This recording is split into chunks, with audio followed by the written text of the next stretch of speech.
ಈ ಹೃದಯಾಘಾತ ಪ್ರಕರಣಗಳಿಗೆ ಬ್ರೇಕ್ ಹಾಕೋದಕ್ಕೆ ಸಿಪಿಆರ್ ಐಡಿಯಾ. ಬೆಂಗಳೂರು ಜಯದೇವ ಆಸ್ಪತ್ರೆಯಿಂದ ಸಿಪಿಆರ್ ಪ್ಲಾನಿಂಗ್ ಮಾಡಲಾಗಿದೆ. ಪ್ರಮುಖ ಸ್ಥಳಗಳಲ್ಲಿ ಸಿಪಿಆರ್ ವಿಡಿಯೋವನ್ನು ಡಿಸ್ಪ್ಲೇ ಮಾಡೋದಕ್ಕೆ ಚಿಂತನೆ ನಡೆಸಿದ್ದಾರೆ. ರೈಲ್ವೆ ನಿಲ್ದಾಣ, ಬಸ್ ನಿಲ್ದಾಣ, ಪ್ರಮುಖ ಜಂಕ್ಷನ್ಗಳಲ್ಲಿ ಸಿಪಿಆರ್ ಬಗ್ಗೆ ಜನರಿಗೆ ಅರಿವು ಮೂಡಿಸೋದಕ್ಕೆ ಆಸ್ಪತ್ರೆ ಪ್ಲಾನ್ ಮಾಡಿದೆ. ತಳಮಟ್ಟದಲ್ಲಿ ಹೃದಯಾಘಾತಕ್ಕೆ ಕಡಿವಾಣ ಹಾಕೋದಕ್ಕೆ ಚಿಂತನೆ ನಡೆಸಲಾಗಿದೆ. ಸಾರ್ವಜನಿಕ ಸ್ಥಳಗಳಲ್ಲಿ ಸಿಪಿಆರ್ ಚಿಕಿತ್ಸೆ ಹೇಗೆ ಅನ್ನೋದನ್ನು ಡಿಸ್ಪ್ಲೇ ಮಾಡೋದು, ಅದರಿಂದ ಸಹಾಯ ಆಗಲಿ, ಒಂದಷ್ಟು ಜೀವಗಳು ಉಳಿಲಿ ಅನ್ನೋದು ಯೋಚನೆ. ಚಿಂತನೆ ಮಾಡಿದ್ದಾರೆ, ಕಾರ್ಯರೂಪಕ್ಕೆ ಬರಬೇಕು. ಮೈಸೂರು, ಕಲಬುರಗಿ ಮತ್ತು ಬೆಂಗಳೂರಿನ ಜಯದೇವ ಆಸ್ಪತ್ರೆಗಳಲ್ಲಿ ರೋಗಿಗಳ ಸಂಖ್ಯೆ ಎಷ್ಟು ಹೆಚ್ಚಾಗಿದೆ ಅನ್ನೋದನ್ನು ದೃಶ್ಯಗಳಲ್ಲಿ ಗಮನಿಸ್ತಾ ಇದ್ದೀರಾ. ಮೈಸೂರಲ್ಲಿ ನಿನ್ನೆಯಿಂದ ಗಮನಿಸ್ತಾ ಇದ್ವಿ. ಇತ್ತೀಚೆಗೆ ಹಾಸನದಿಂದ ಕೂಡ ಹೆಚ್ಚೆಚ್ಚು ಜನ ಮೈಸೂರಿನ ಜಯದೇವ ಆಸ್ಪತ್ರೆಗೆ ಬರ್ತಾ ಇದ್ದಾರೆ. ಮೈಸೂರಲ್ಲೂ ಕೂಡ ಹೆಚ್ಚಿನ ಸಂಖ್ಯೆಯಲ್ಲಿ ಜನ ಬಂದು ಹೃದಯದ ತಪಾಸಣೆ ಮಾಡಿಸ್ಕೊಳ್ಳೋದಕ್ಕೆ ಮುಂದಾಗಿದ್ದಾರೆ. ಬೆಂಗಳೂರು ಮತ್ತು ಕಲಬುರಗಿಯಲ್ಲೂ ಕೂಡ ಅಷ್ಟೇ.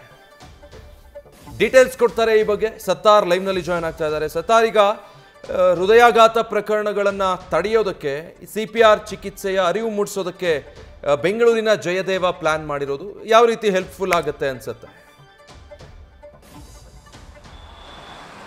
ವಿಜಯ್, ಖಂಡಿತವಾಗಿ ಇದು ಹೆಲ್ಪ್ಫುಲ್ ಆಗುತ್ತೆ. ಮೊದಲಿಗೆ ಜಯದೇವ ಆಸ್ಪತ್ರೆಯವರು ಅವರೇ ಒಂದು ವಿಡಿಯೋವನ್ನು ಮಾಡಿ ಈ ಮೂಲಕ ಜನದಟ್ಟಣೆ ಇರುವಂತಹ ಜಾಗ ಅಂದರೆ ಮಾರ್ಕೆಟ್ ಆಗಿರ್ಬೋದು, ಅಥವಾ ತುಂಬ ಜನರು ಸ್ಟೇ ಆಗುವಂಥ ಜಾಗ, ಮೆಜೆಸ್ಟಿಕ್ ಬಸ್ ಸ್ಟಾಪ್ ಆಗಿರ್ಬೋದು, ರೈಲ್ವೆ ಸ್ಟೇಷನ್ ಆಗಿರ್ಬೋದು, ಇಲ್ಲಿ ಡಿಸ್ಪ್ಲೇ ಮಾಡುವ ಮೂಲಕ ಸಿಪಿಆರ್ ಬಗ್ಗೆ ಮಾಹಿತಿಯನ್ನು ಕೊಡಲು ಇದೀಗ ಪ್ಲಾನ್ ಕೂಡ ಮಾಡ್ಕೊಂಡಿದ್ದಾರೆ. ಯಾಕಂದರೆ ಸಿಪಿಆರ್ ಮಾಡಲು ಯಾವುದೇ ರೀತಿಯ ಇಕ್ವಿಪ್ಮೆಂಟ್ ಬೇಕಾಗಿಲ್ಲ, ಅಂದರೆ ಮೆಡಿಕಲ್ ಇಕ್ವಿಪ್ಮೆಂಟ್ ಬೇಕಾಗಿಲ್ಲ. ಕೇವಲ ಕೈಗಳನ್ನು ಬಳಕೆ ಮಾಡಿ ಸಿಪಿಆರ್ ಮಾಡ್ಬೋದು. ಈ ರೀತಿಯ ಸಿಪಿಆರ್ ಬಗ್ಗೆ ಜನರಿಗೆ ಅರಿವು ಮೂಡಿಸೋ ಮೂಲಕ ಗ್ರೌಂಡ್ ಲೆವೆಲ್ನಲ್ಲೇ ಇದರ ಒಂದು ಹಾರ್ಟ್ ಅಟ್ಯಾಕ್ ಅಥವಾ ಅದಕ್ಕೆ ಆ ನಂತರದ ಎಫೆಕ್ಟ್ ಬಗ್ಗೆ ಒಂದು ಅರಿವು ಮೂಡಿಸಲು ಮುಂದಾಗಿದ್ದಾರೆ. ಯಾಕಂದರೆ ಯಾವುದೇ ಒಂದು ಸಂದರ್ಭದಲ್ಲಿ ಪಬ್ಲಿಕ್ ಪ್ಲೇಸ್ಗಳಲ್ಲಿ ಯಾರಿಗಾದರೂ ಹೃದಯ ಸ್ತಂಭನಾದಂತಹ ಸಂದರ್ಭದಲ್ಲಿ ಡಾಕ್ಟ್ರು ಅಥವಾ ಆಂಬುಲೆನ್ಸ್ ಬರೋಕ್ಕಲ್ಲಿ ಸರಿಸುಮಾರು 1 ಗಂಟೆಯಿಂದ ಟೈಮ್ ಬೇಕಾಗುತ್ತೆ. ಆ ಒಂದು ಟೈಮ್ನಲ್ಲಿ ಅಂದರೆ ಅದಕ್ಕಿಂತ ತುರ್ತಾಗಿ ಏನಾದರೂ ಚಿಕಿತ್ಸೆ ಸಿಕ್ಕಿದ್ರೆ ಆ ವ್ಯಕ್ತಿ ಬದುಕುವ ಸಾಧ್ಯತೆ ಹೆಚ್ಚು. ಯಾಕಂದರೆ ಬಹುತೇಕ ಅಂದರೆ ಈ ಹೃದಯಾಘಾತ ಅಂತಹ ಸಂದರ್ಭದಲ್ಲಿ ಬಹುತೇಕ ಡೆತ್ ಅಡಿಟ್ ಮಾಡಿದಂತಹ ಸಂದರ್ಭದಲ್ಲಿ, ಕಾಸಸ್ ಆಫ್ ಡೆತ್ತನ್ನು ನೋಡಿದಂಥ ಸಂದರ್ಭದಲ್ಲಿ ಅಲ್ಲಿ ಅವರಿಗೆ ವೈದ್ಯರು ಕೂಡ ಒಂದಿಷ್ಟು ಮಾಹಿತಿ ಸಿಕ್ಕಿತ್ತು. ಒಂದು ಗಂಭೀರ ಸ್ವರೂಪವಾಗಿರುವಂತಹ ಹೃದಯಾಘಾತ ಸಂದರ್ಭದಲ್ಲಿ ಗಂಭೀರ ಸ್ವರೂಪದಲ್ಲಿದ್ದಂತಹ ಸಂದರ್ಭದಲ್ಲಿ ಆಸ್ಪತ್ರೆಗೆ ಬಂದು ಟ್ರೀಟ್ಮೆಂಟ್ ತೆಗೆದುಕೊಂಡಿರುತ್ತೆ, ಈ ರೀತಿ ಡೆತ್ ಆಗಿರುತ್ತೆ. ಮತ್ತೊಂದು ಕಡೆಯಲ್ಲಿ ಈ ಹೃದಯಾಘಾತ ಸಂದರ್ಭದಲ್ಲಿ ಬಹುತೇಕ ಕಡೆ ಮನೆಯಿಂದ ಅಥವಾ ಕಚೇರಿಯಿಂದ ಆಸ್ಪತ್ರೆಗೆ ಬರುವ ದಾರಿ ಮಧ್ಯೆ ಕೂಡ ಹೃದಯಾಘಾತ ಆಗಿರುತ್ತೆ. ನೀವು ಹೆಚ್ಚಿನ ಸಂದರ್ಭದಲ್ಲಿ ಅಂದರೆ ಕಾಲ್ತುರ್ತ ಪ್ರಕರಣದಲ್ಲಿ ಕೂಡ ಇದೇ ರೀತಿ ಆಗಿರುತ್ತೆ.